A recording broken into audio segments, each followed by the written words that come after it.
What's this? Yeah.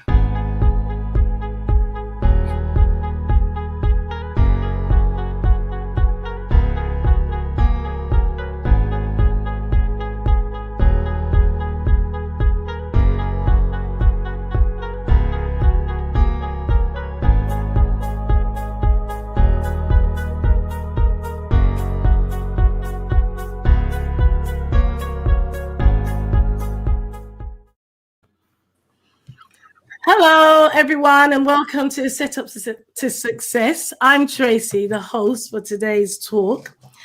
Set Up for Success is a YouTube channel that has been set up for parents to help them to get the most out of their children. And today I have the pleasure of being joined with Dr. Monica Gray, who is a mother, a teacher, and author, and also an author. Hi, Monica. Hello. And also Ziggy Moore from More Education. He has his own supplementary school. He's also a teacher and a father. So hi, Ziggy. Hi, thank you for inviting me on. It's a pleasure. And thank you so much for your time, guys. So today we're going to be talking about ways in which we can support our children academically through this pandemic. So we know that the government has switched to not having examinations this year, but rather having teacher-assessed grades. So that means that teachers are going to be looking at various pieces of work, setting assignments, tests, their own in-house examinations, and then coming up with an overall grade in which to give our children who are in either year 11 or year 13. Yeah. And some children are preferring it because, hey, who wants to sit in an exam hall for 3 hours doing numerous examinations and it might be hot? And some children are a bit apprehensive about it because maybe they don't have a really good relationship with their teachers. And then some children are obviously affected by the lockdown and concerned about the amount of learning that they've lost. So, Ziggy, I just want to go to you first because I know you spoke openly about this. I saw one of your videos. So what are your views about this? Yes, I think the video you referred to was a study that was done that showed that children from Black African and Caribbean backgrounds are, specifically Black Caribbean backgrounds, are impeded greatly by teacher assessments. So when teachers tend to assess our children, they tend to assess lower.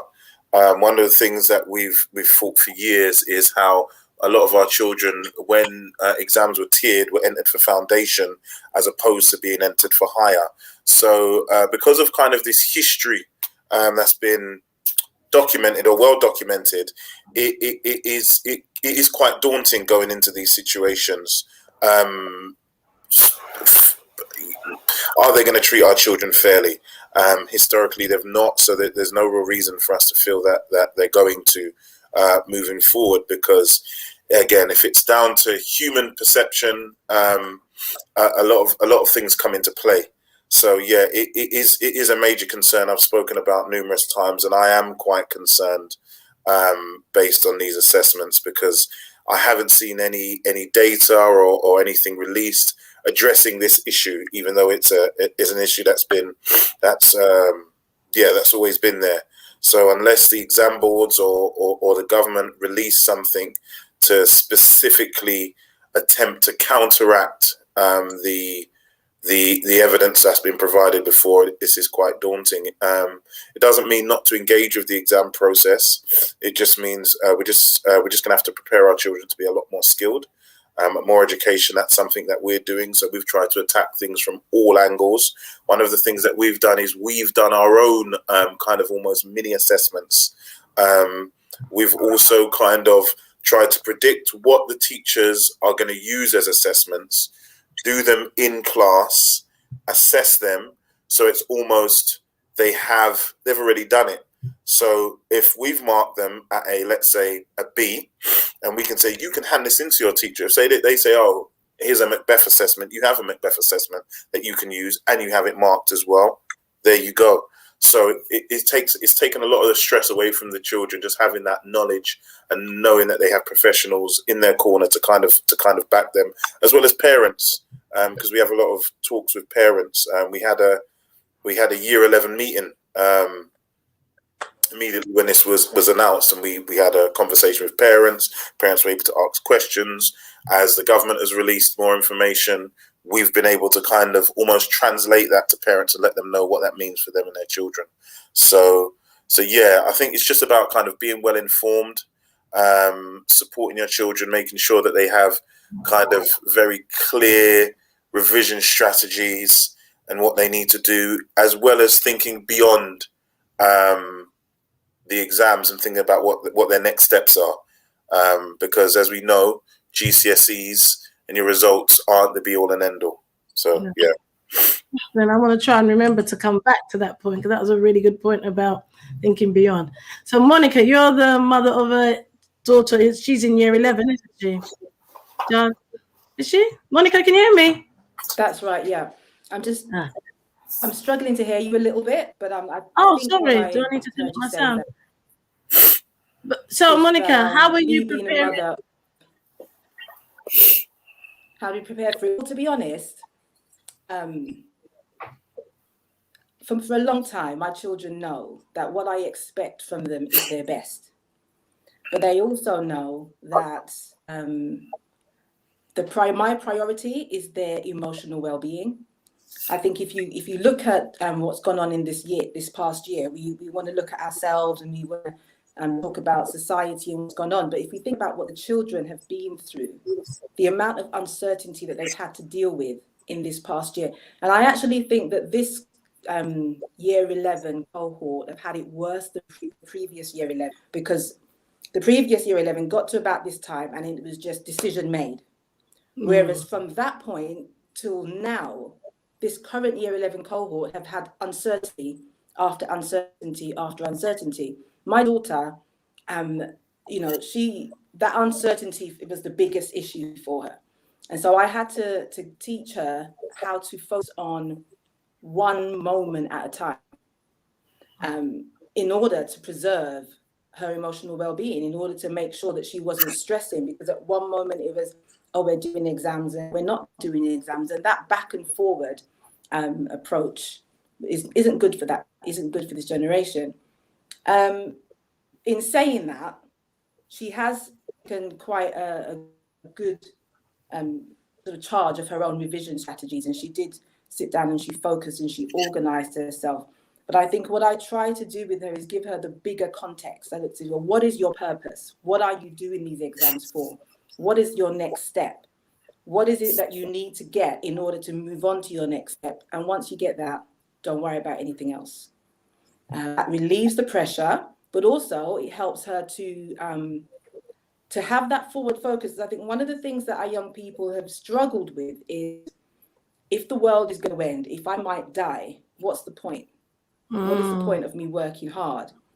But if you give them a sense of purpose, well, look, again, in the example of my daughter, she's a writer. She loves writing. She wants to go into a career that involves writing. And so I got her to focus on that purpose. And what she was able to do is that in the short term, she was able to take little steps towards that purpose. So she had a feeling of, even if the world is going to end, I'm doing something towards my purpose now. So she got involved in writing petitions, and she got involved in, now these things might not directly relate to her exams, but obviously you can see the link. She's practicing, she's focusing, she's building her confidence up and all of those things. Now I think it's really important for us to not directly focus so much on the exams, because we still don't know what that's going to look like. But just get to see in the context of the bigger picture for their purpose, for where they're going to go next, and just to make sure that we preserve their emotional well-being. That's what's most important. Excellent. I mean, I'm glad you've both touched on the same thing about looking beyond, having a purpose, and giving them something to focus on, because I find sometimes well, like what I found with a lot of the children since coming back, they have lost their enthusiasm and their motivation and that sort of sense of why bother? Why am I doing this? And you've both touched on very really good topics, saying focus on the future, look at what is ahead, and don't be short-sighted, which I think is very important, especially for our children. I find sometimes they can be very short-sighted. Why am I doing this? There's no point. I don't like the teacher. He doesn't like me. And then that's it. So I'm not going to do any work. And I try to get them, I always say to them, you know, when the certificate comes, your teacher's name is not on that certificate. It's only yours. So this is for you and this is for your future. And also saying to them, the reason why we're doing this, is, as Ziggy said, is that we don't believe that your results are the be all and end all, but we want you to have options. We want you to have choices. And this is what these grades do. They give you a choice of college, a choice of sixth form, a choice of apprenticeship. You don't want to have nothing, and then someone has to tell you what you're doing. So yeah, you've both touched on something that is really important. And I thank you, Monica, for also talking about the mental health aspect, because my sister-in-law spoke to me about a young man who wanted to just end it all, who's in year 11. So Ziggy, I'm going to talk to you as a male. How do you think we can support our males? I think our young ladies are more inclined to come forward if they're struggling, if they can't cope. We're more verbal. We'll talk to our friends. We'll talk to our teachers. We'll talk to our mums. I hope.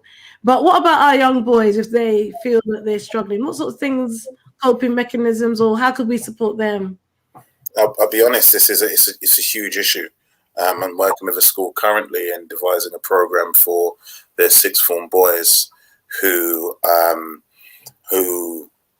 struggling, who are really, really, really struggling. And as I said, I'm going to kind of go back to what I said. It's almost to think beyond the context, because how we've traditionally helped children to focus is kind of school, do well, grades, like go on to the next stage. But what they've seen is, as Monica alluded to, last year, grades were just given away. So what's it really all about? The whole context has changed. You don't have to go through this process. So what does it all mean? And specifically for boys, and this isn't to characterize, who tend to be results driven, tasks, like in regards to, it's made it very, very difficult. So I would go back to what I said previously, is thinking a lot about further beyond school as not being the be all and end all, and really focusing genuinely on well-being and having conversations and trying to remove the concept and idea of, just in this context, conversations that we would have maybe with our girl children that we wouldn't necessarily have with our boy children. And then we're questioning why we see in different results, because we're not having those similar or same kind of conversations, because previously, before, we didn't see the need, but the need has always been there. It's just that the circumstances changed. So the conversations that we're having, not only with just the young men in our lives, but the men generally in our lives, they need to change.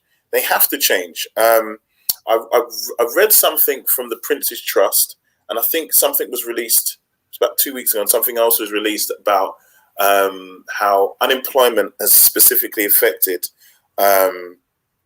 Black people between the ages of 16 and 25. So we've been the most severely affected by the pandemic through our employment. So the need for there's a lot of despondency and what's the word? Like in regards to their future and what's really happening. And I think as adults, we really need to kind of grab the bull by the horns and let them know that your well-being, and there is a future, and there are ways, and looking at alternatives and looking at different things, and almost letting them know that the world is their oyster. We've set a very clear path of school, college, university equals success.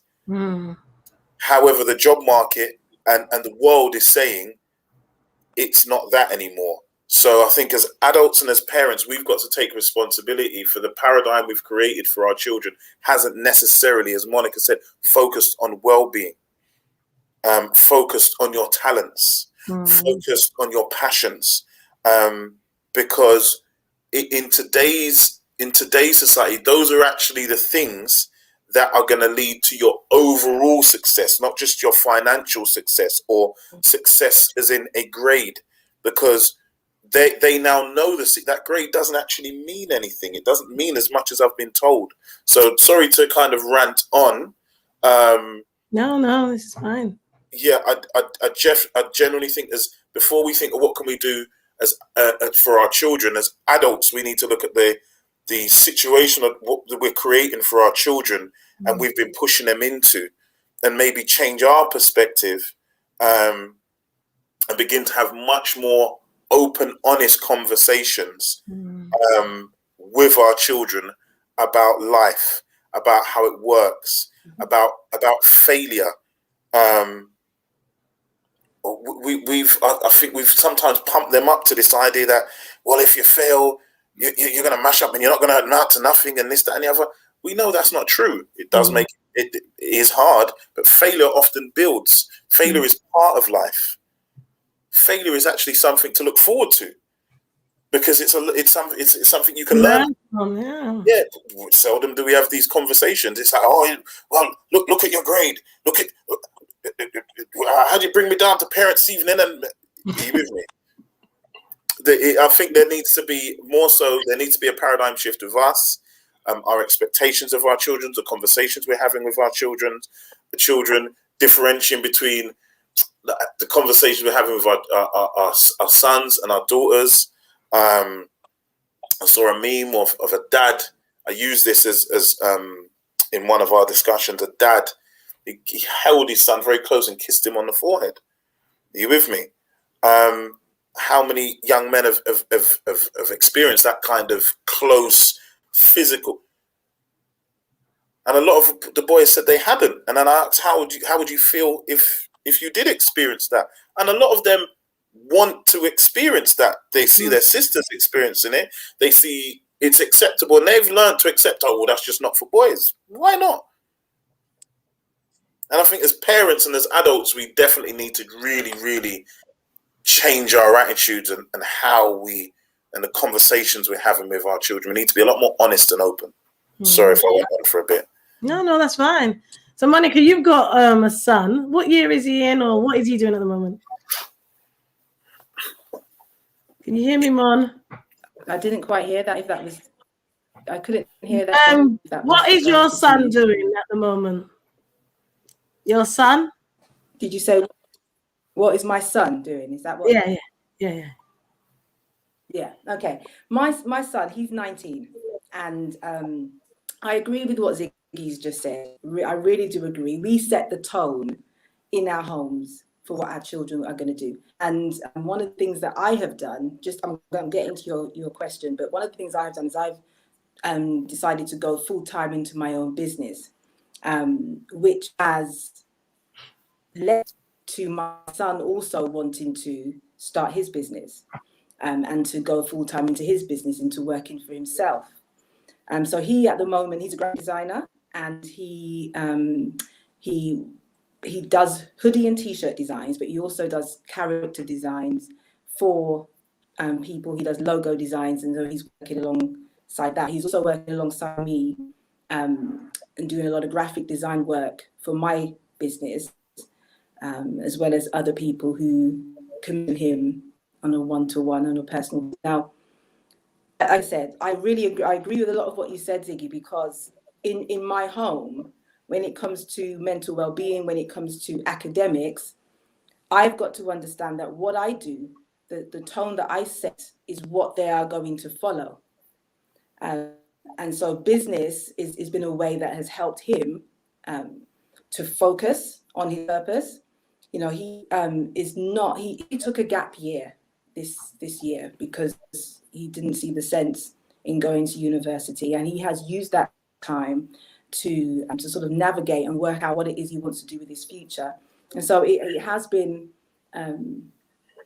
it's been difficult for a lot of people, but I think the choices that he has made has led him to get through this year well. Brilliant, thanks. Just to add on to what Monica said, it's so important because the last 4 weeks, and I'm guilty of it. My daughter's 17, and when I was 17, the message that was sent to me is, you must go and get a part-time job. Go and get a part-time job. I think I worked in Clark's in the West End and this and the other, and that's what happened with most of my friends. And my daughter, she's a creative, photography and all that type of stuff, and she's been doing stuff. And I've been looking at her like, what's wrong with you? Like, go and get a job. Go and stand up in a shop and learn how I learn. Until we look at her bank statements monthly, and she's been doing little shoots. She's been doing shoots, and I didn't know she's been getting paid for them. Wow. When I looked at her bank balance, I've invited her around. She's got some work. She got some work to do, and I've invited her for a meeting. I've scheduled it in because we spoke to a family friend, and they said to her, "Yeah, start your own company." Blah blah blah blah blah blah blah. And I could see her something go off in her head. And I'm thinking, you earn probably more money doing the shoots than I earn doing a part-time job.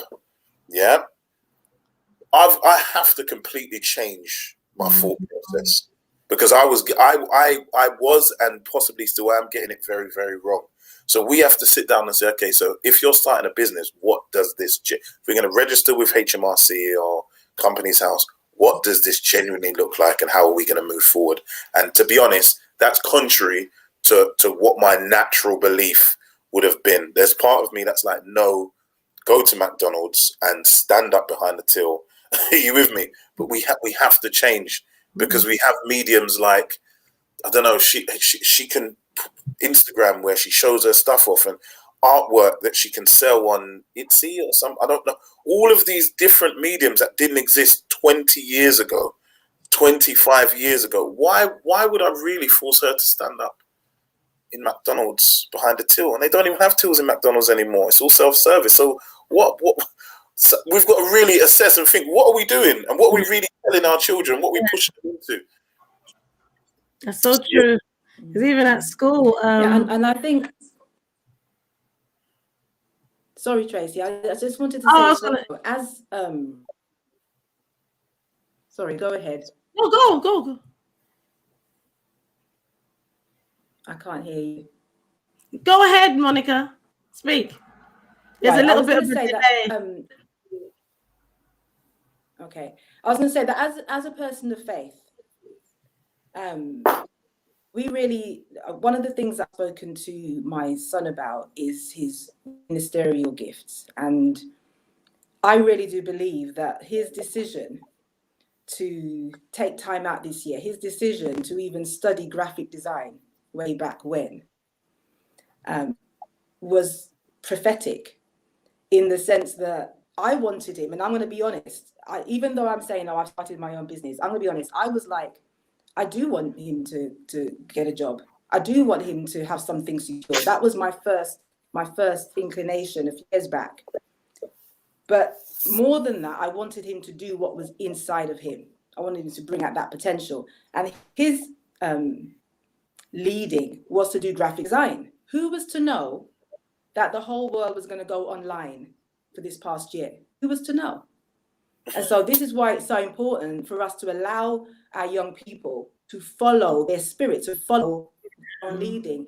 If I had pressed him into the role that I wanted him to do, if I had pressed him into going to uni, if I had pressed him into doing those different things, he would not be where he is now, able to touch the world right now through his gift of graphic design. So it is really important that we allow them to allow their relationship with God, if they have one, to just really lead the way. Yeah. And both your children now, they can actually fund their way to university rather than getting a student loan, because they're now generating their own income. And that's one thing I'm always saying to the children at school, that there's an age limit on getting a job. You have to be a certain age before you can legally work. But I said there's no age limit on you starting a business, and you can start one today. And I just say to them, what it's, and we've got children who sell eyelashes, who do this, who do that. They're designing. And I think that's the beauty that's one of the pluses that's come out of all this online world, is that it sort of leveled the playing field, that anyone has a platform now and everyone can now sell their services. You don't need the backing of your parents. You don't need the financial backing to be able to rent a shop or to, whatever it is, buy supplies. You've got whatever it is, that talent in you, and you can use that talent. Like Ziggy's daughter and your son, they're using those talents, their God-given talents. They may not even have a qualification in it, but they've taught themselves. And now look, and that could be their avenue to success, not even bypassing university, I'll give an example of and something I actually pay quite a lot of money for, where there is no qualification in it. The digital marketing, Facebook ads, YouTube ads, Google ads, SEO, and things like that. Well, specifically within that digital marketing space, as far as I know, the industry is developing far quicker than any university could put a course together for. So, and the people who are the experts have just ridden a wave, and they're continually learning. So even if you did a 3-year degree they create this new course about digital marketing and how to utilize Facebook ads and all of this by the time you finish that degree, everything would have changed so quickly that degree would be redundant. So, and I'm a firm believer in going to university, specifically for our children. It is, studies have shown, in regards to generational wealth, it's one of the greatest accelerants. However, if it's outside of core, what we call STEM subjects, science, technology, engineering, and maths, we may really need to reconsider the payoff of pushing our children into it. And are there other ways? And does it have to be at 18 or 19 in regards to your son? I feel we put our pressure. If you're not in university at 19, or you're whatless. No. You have children who earn more than the adults in their home, who have university degrees, doing this silly stuff online. Yeah. And as you said, Tracy, could very easily pay for their own university in years to come, but we're forcing them down the line. The young man who does my YouTube channel, he used to be a student, and I employed a student, and he started practicing his YouTube stuff with me, and the contracts that he got. Somebody saw my stuff. Who's your guy? This is my guy. Practice. He was, over the summer before he went to university, I don't want to talk how much he got, but he earned a good amount of money. Yeah, a good amount of money. Just editing. Look at that. A good amount of money. I know 2 people came to me, and he ended up doing stuff for the Black National Educational Union sector, some sort of video that they asked him to do that passed him up. He was earning good money. So there we have it. There's so many different avenues, and I think that's so important. And that's what we're talking about, letting them see the options, letting them see what else is out there, not just, ramming certain things down their throat. I mean, obviously, we want them all to do well in school because, as we said, we want them to have options. But as you've both rightly pointed out, there's another side to our children, which is their natural gifts. And those are things, I think, as parents, that we need to recognize and, be sensitive to and encourage. I mean, I was going to speak to you about, what about what do you think about parents who are constantly putting their children into various activities? So, for example, a lot of teachers came back from lockdown and said a lot of children just literally, relaxed during the lockdown. However, there was a certain ethnic group, I don't really want to say the ethnic group, because I don't want it to look like I'm generalizing, but the teachers, more than one teacher said they did not stop online tuition. They did not stop paying because in their society or their community, it's a competition to be able to say, my child got all nines, my child got all nines.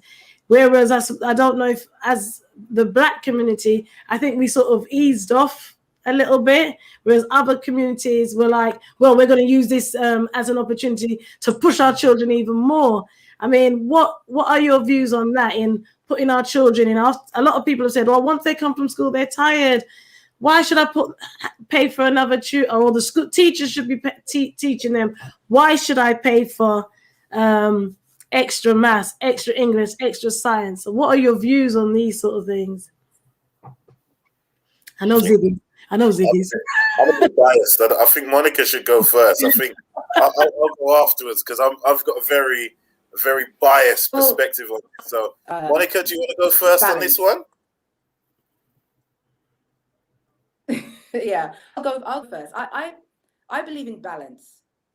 I believe as a teacher, obviously, it is important for there to be learning going on outside of school environment. Absolutely.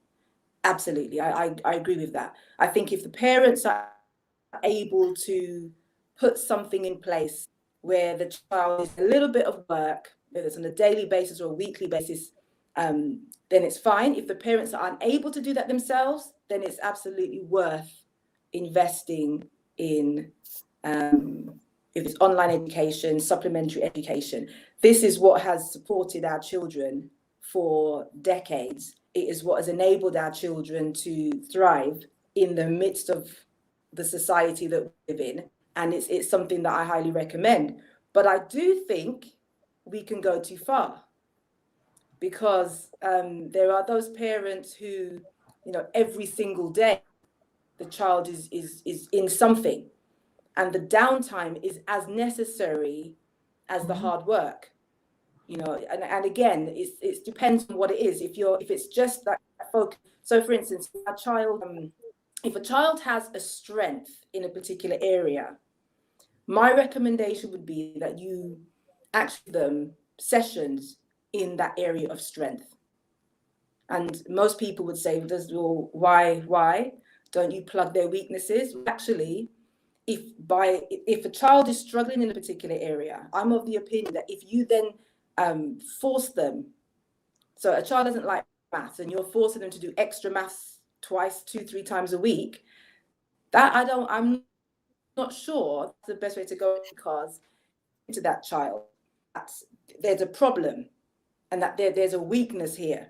I think there are other subtle ways that you can do that. You need to build confidence, and confidence comes with praise, but also it comes with being able to be competent. So that's that. If a child was struggling in maths, if I had a child who was struggling in maths, as a parent, I would do fluid things in order to build their confidence. So just ask them the time, ask them to just help me calculate this shopping bill, build their confidence in those low-key ways before trying to, put them into an extra maths session 2-3 times a week, because they're going to fight against that.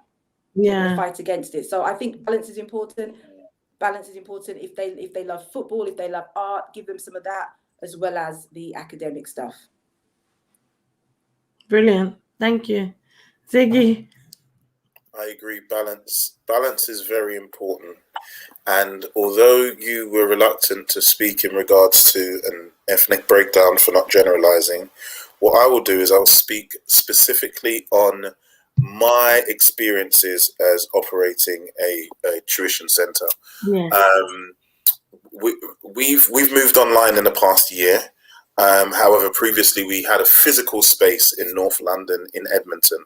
Now that it's a very diverse community, but the dominant You have Somalis. You have a very strong Somali community, a very strong Turkish community, Turkish/Kurdish community. And what I found is a lot of the students who we received from the Turkish/Kurdish community, some of the parents I never met. They signed the form, sent their kids with money. It was more about, my child is a B, make sure they get a B or better. Yeah. Or my child is an A, we need to make sure they get that A. Yeah. And other communities, that was more so the attitude towards tuition, about maintenance. Yeah. Almost like going to the gym. It's like, you see the guy with a big, strong muscle. Why does he need to go to the gym? Because he needs to maintain. Yeah. Because he's very aware if he doesn't do that, what the consequences are. However, probably about 70% of our intake is from the Black, African, and Caribbean communities. And more specifically in regards to the Black Caribbean community, the majority of the children I received from our community, it was more, my child is failing, or my child is below par, get them above. So the attitude in regards to education, I observed to be different. I said only 50% of that cohort. Are you with me? Whereas I would say maybe 80 to 90% from the Turkish Kurdish community and other communities, it was more about, my child is already at a high standard, ensure they get that outstanding grade. Yeah. And it was very interesting to observe. Very interesting to observe. Now we've switched to online. The skew, I would now say, is 60-40, where 60% of the students that we take in from the African and Caribbean communities in the UK, the focus is more on get my child who is currently performing below par to a level which we're good at, which we are good at, which we have amazing teachers. But I think just generally, and I think this is what you're alluding to in your initial statement and question, attitudes towards education can be very, very different. Yeah. Can be very, very different, and it reflects. It's reflective in the children that you teach. You can see, and Monica spoke about confidence. What we want to move away from is a reactive model as opposed to a proactive model. It's very sad when I receive a child in year 11, save me, to get a C. I would have preferred to have got the child in year 9. We would, and we were, by the time we get to year 11, it's like, oh my gosh, I'm so happy I'm now targeted to get a B.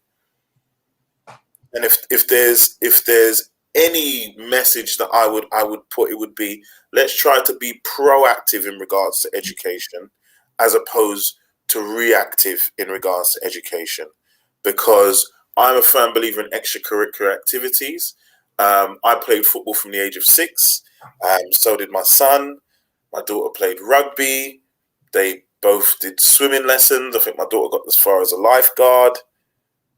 Piano lessons they didn't really enjoy.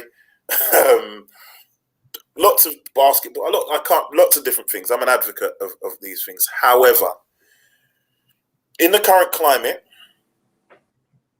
if you do not have the basics in maths and English, no matter what it is you're going to go, whatever it is you're going to do.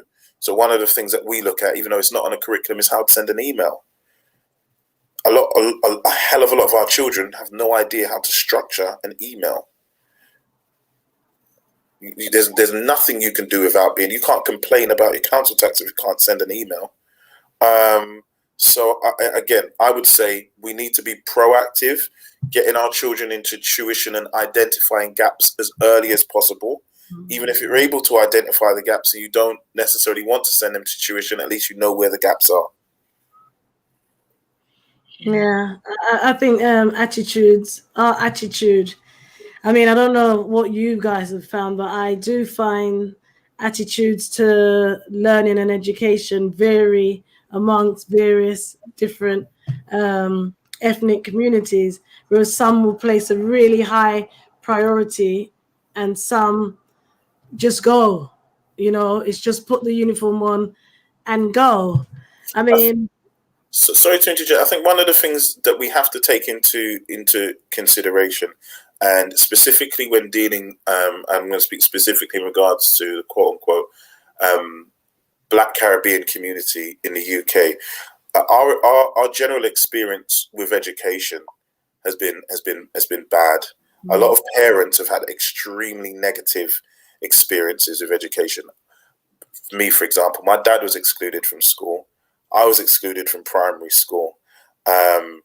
So if that's the narrative in which people are coming from, and let's say it's not that bad, if we're speaking about being in environments that are hostile, where you face discrimination, I think it's understandable why, when a lot of parents from that community who engage, and a lot of other communities are first generation immigrants, so they would never have encountered the British education system in the same way that we would have.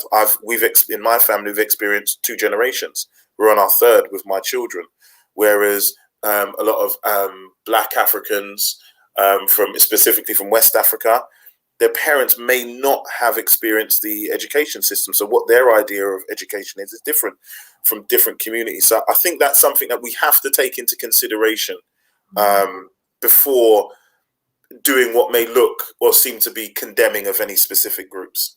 Yeah.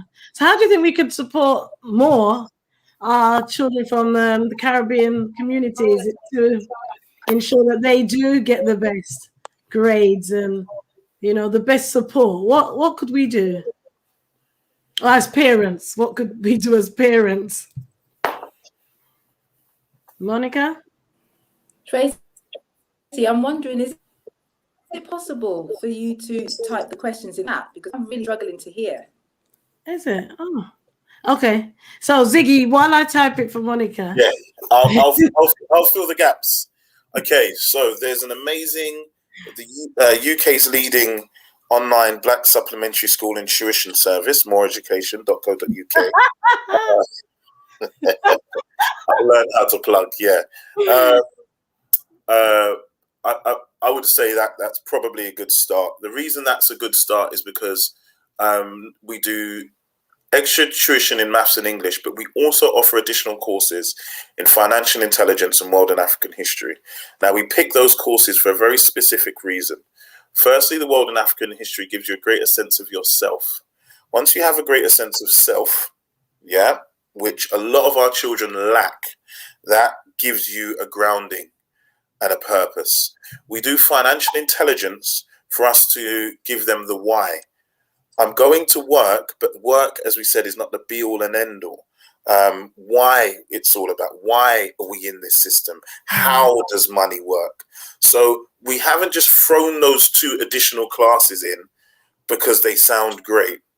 We've thrown them in because I feel, or what in looking at like a lot of research in regards to our children, because they don't have the connection with the why and that base foundation of kind of who I am and why it's important, the other stuff doesn't really make much sense.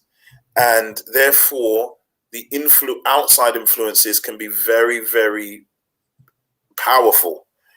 Whereas once those 2 questions are often met, who am I? Why is this important to me? How does this work? How does it better my future? The English and the maths actually make more sense. But if you're just doing the English and the maths, and that's the same stuff you're doing in school and this, that, and the other. So we find that the children who sign up to our extra classes, which for the first month were free, when we talk and we look at because we do kind of monthly kind of feedback from our kids, they get why the maths and English is more important. Right. It's not just an addition to that their parents told them to do. You also get to engage with your teacher in a way that you wouldn't have done so. So because Like, for example, my partner sometimes with the financial intelligence and the world and African histories, but you get to engage with me. So when I'm teaching you English, you can see the relationship. That's just what we do here at moreeducation.co.uk, UK's leading online Black supplementary school and tuition service. All right. Brilliant. Monica, I sent the question to you in a WhatsApp. Another thing that you said, Ziggy, which I found quite important, because you said we've had such a bad experience. I'd say, like your parents and maybe you. How do you think we could heal or build bridges between the African Caribbean or the Caribbean community and the school for the sake of our children to improve their outcomes? What things do you think we could do? I mean, I know I've always advocated people to join the PTA, governors. I mean, I think those are so important, getting involved so you have a say in everything. But give me some strategies that you think. If Monica's ready to answer her question, I've got such a long list. Okay. So Monica can answer the question, and then I can come back to answering that question. I think Monica feeds a bit better now. I think she's. Are you hearing better now, Monica? I'm not hearing better at all. But I read the question. Okay. I can answer that question a bit. Okay. And I heard a little bit of what you said, Ziggy, about. I think you mentioned identity. I heard a little bit about identity. And so I'm going to pick up on that point. Because I think, again, I'm going to use my son as an example. He has spent this past 6 months really finding out who he is as a professional, as a person. And out of that, he was able to make choices about what it is that he wanted to do. And I think from a very young, I say to the children, when I teach primary, but I also teach secondary, when I teach my primary kids, and when I've taught them, I would say to them, what do you want to do with your life when you're older? And I want them to, from a very young age, think about who they are. And if they can do that, then it makes it easier for me to teach them. It makes it easier for me to connect what I want them to learn to who it is that they are and what they are going to need for their future. Now, when it comes to our Caribbean children, the experience I've had of teaching Caribbean children in the classroom is that they respond to an atmosphere that almost feels like home. So when it comes to issues of behavior, I don't have to speak to a lot of my Caribbean students much. I just need to give them the kind of look that they would receive at home. I just need to say a slight word that they would recognize from home, and they fall in line. When it comes to my expectation of them, again, that is the same, is on par with the expectations that their parents have of them. The African Caribbean community, we have extremely high expectations of our children when it comes to their academics.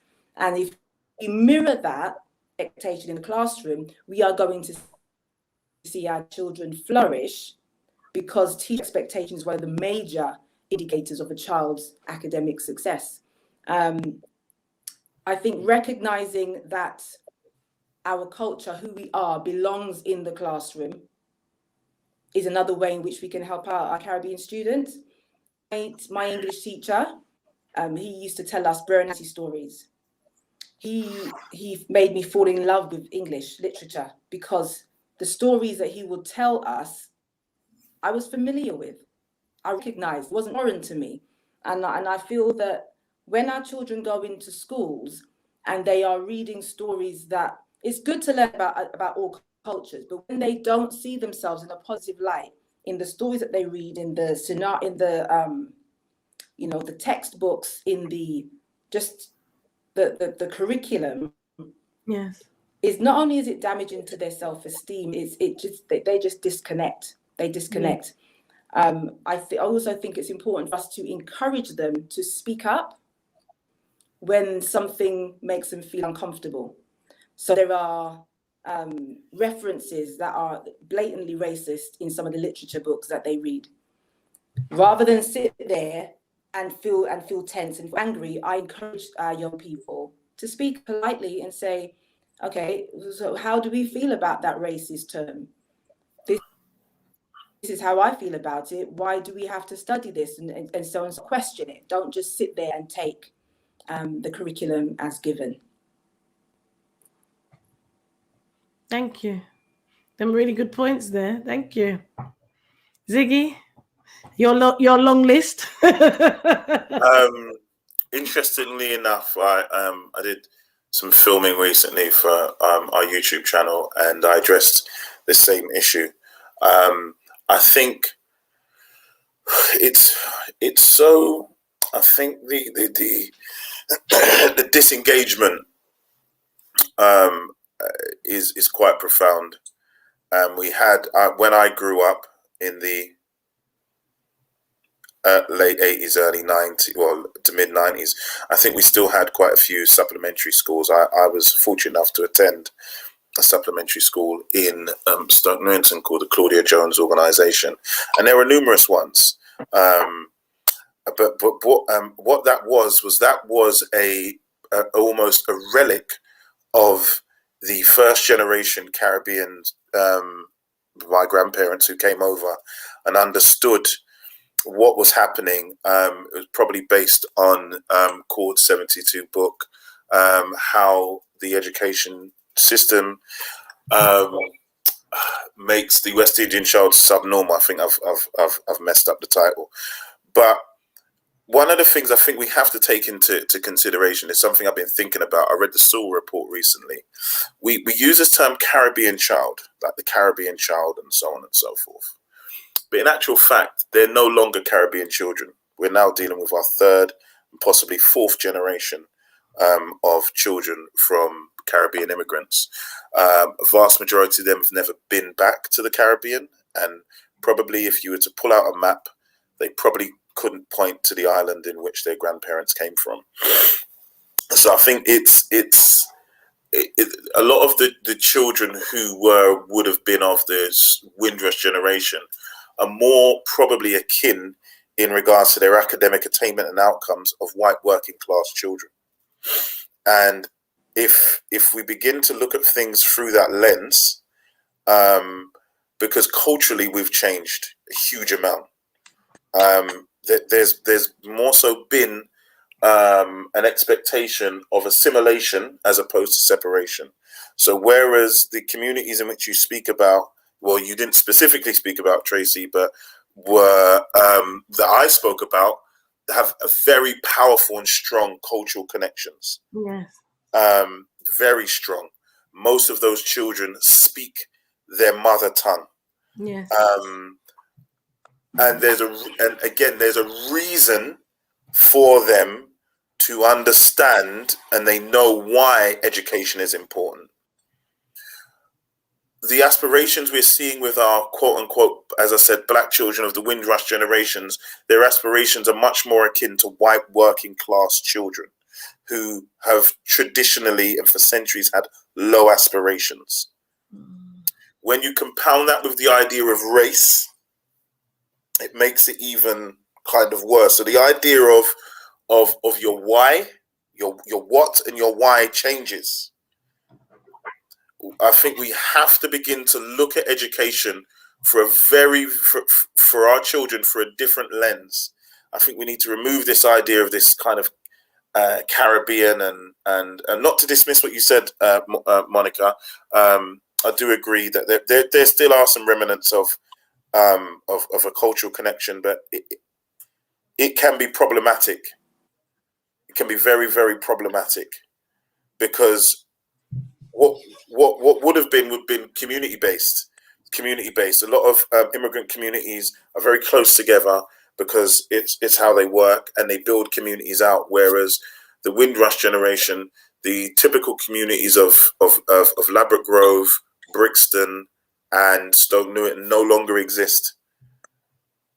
They no longer exist. You don't have solid enclaves of the Black Caribbean community. Probably Brixton is probably the last one in Lambeth in regards to numbers. So it's not as simple as I think becoming school governors in where we have high numbers. So those your local boroughs, you're speaking about your Lambeths, your Lewishams, your Croydons, your Hackneys. Becoming school governors is a major push. But if you are going to become a school governor, you have to be aware of the issues that our children face and actively push towards making change within those schools. Again, ensuring that our children understand that as Black children from the Windrush generation, being very clear on not only what it looked like and what we've been through, but understanding that we are still suffering from those things and there's still a lot of work to be done, because I get the impression often that because there have been some individual signs of success, that we've moved, but institutionally we haven't made a lot of impact. We haven't made a huge amount of impact. So you may have a school, a lot of people in education can attest to this, you may have a school that has Black SLT or a lot of Black teachers. However, that school still may disproportionately still expel Black, Caribbean or children of the wind disproportionately. So what's the point in having Black SLT and lots of Black staff if the policies and institutions don't change? So I really do think that if we are we really need to think more so about how to make institutional change as opposed to change in regards to optics. And that's where it needs to be. That generally is where it needs to be, because we've moved away. We've moved very much away, and the assimilation, we've gone down the assimilation route, but we're still suffering a lot of the same injustices that our parents and grandparents suffered. Sorry for the rant again. No, that's quite interesting. I've never looked at it that way, to be fair, or recognize the fact that you're right. Because our children now, why are we still calling them Caribbean when their parents are born here, their grandparents were born here, so they're British, right? You can almost call them English. Oh, careful. Have to be careful. When do you come English? I'm sure you become English after the third generation, isn't it? I was having the exact same conversation with my uncle after the third generation. After the third generation, you become English, so we're going to be calling these children are English, yeah? So we you raised a very good point there. And we're going to have to start moving away from the narrative that Caribbean. And as you say, half these children don't even know a thing about the Caribbean. It's not like us being a direct, our parents were a direct descendant, so we knew the culture, and there was that strong cultural community. Obviously, with now the gentrification of all the areas where our parents or grandparents did settle, they're now gone. And so, and even the churches, with the lockdown, there wasn't the churches, and then now people are moving away from the traditional Caribbean Pentecostal churches. So that was, I'd say, the last stronghold for us, and now that's gone. So you're right, there is a lot of assimilation, and so we do now need to sit down and look at how can we, as society's changing, as things around us are changing, how are we going to change to make sure? Because what I've noticed when looking at GCSE results as a whole, things are changing for every other community apart from those from historically Caribbean heritage. And I'm wondering, why is that? And as you've explained, instead of us moving the Africans, their children seem to always be doing well, majority in terms of the GCSE, the Asians. I'm not too sure about the Somalians. I've not had that much experience. But now we see the Eastern Europeans coming in, and a lot of their children, they're serious when they come in. They're serious about their education. and where is they want to go, because obviously there's some sort of dialogue they've heard from and received from their parents about why you're here and where you're going to. And both of you have said that, giving our children, and we've gone full circle now, giving them a reason why they're doing what they're doing and a purpose that puts everything into context. And that is the key, making sure our children can see the vision. Like the Bible says, write the vision and make it clear that someone can what? Run with it. And so that is what we want our children to do, to run with purpose, with direction, with focus, and to make sure we pass that baton onto them so that they get even further than where we ever could have in the first place.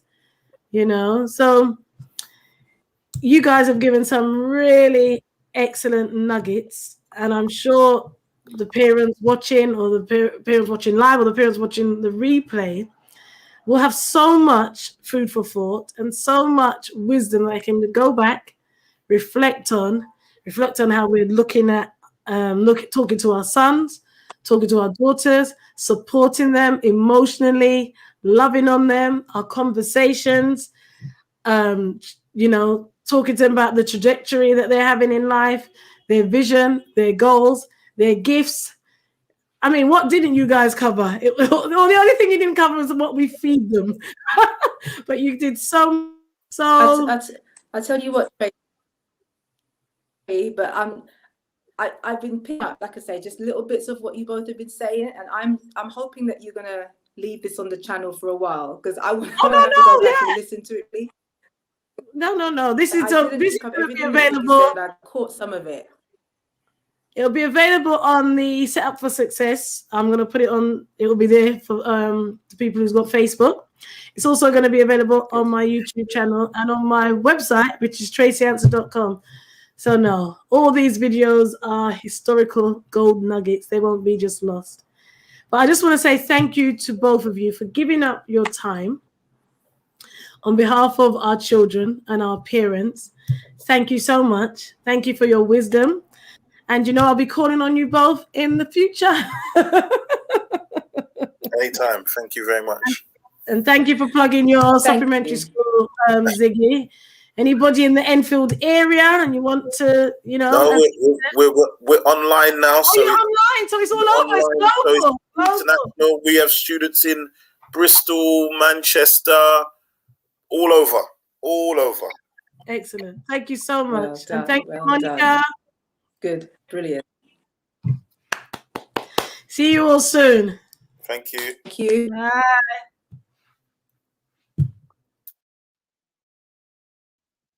Bye.